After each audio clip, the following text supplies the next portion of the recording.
ত্রয়োদশ শতাব্দীতে অটোমান সাম্রাজ্যের সময় বিস্তার ঘটে সুফিবাদের অন্তর্গত বেকতাশি সম্প্রদায়ের মুসলিমদের। বর্তমানে ইউরোপের দেশ আলবেনিয়ায় রয়েছে প্রায় ১,১৫,০০০ বেকতাশি মুসলিম।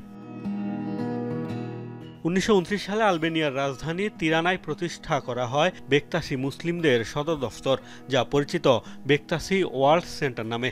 ধর্মীয় বৈচিত্র্যের জন্য পরিচিত আলবেনিয়ায় এবার গঠন করা হবে সুফিবাদের অংশ এই মুসলিমদের জন্য সার্বভৌম ক্ষুদ্র রাষ্ট্র, যা নির্মাণ করা হবে ভ্যাটিকান সিটির আদলে।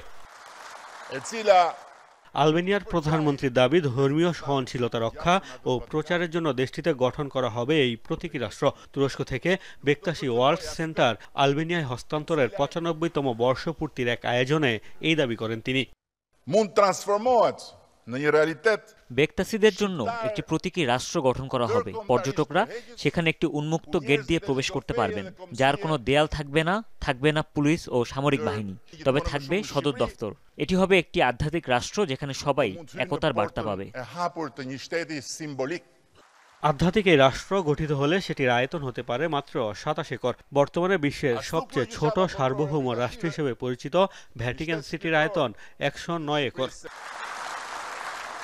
এর আগে গত সেপ্টেম্বরেও মুসলিমদের জন্য সার্বভৌম রাষ্ট্র গঠনের কথা বলেছিলেন আলবেনিয়ার প্রধানমন্ত্রী, তবে ঠিক কবে বাস্তবায়ন করবেন এই পদক্ষেপ সেটি নিশ্চিত করেননি।